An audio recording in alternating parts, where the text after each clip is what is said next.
हारसिं गावजोंनो खोथा नोंनि साननानै मिनिफ्लाङो हारसिं गावनो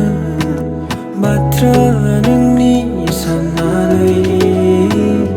जेब्ला बोहैनाय दैयानो बेनि दाहारा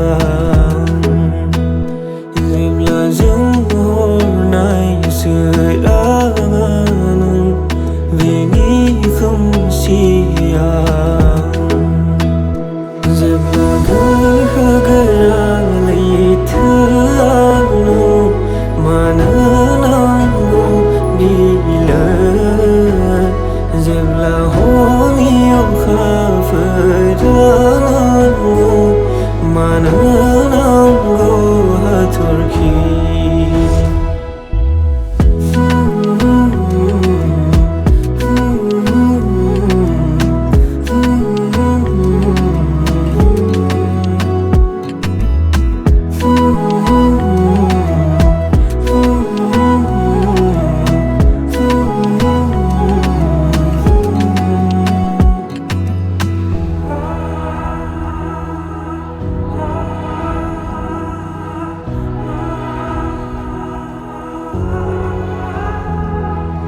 तुलाबादि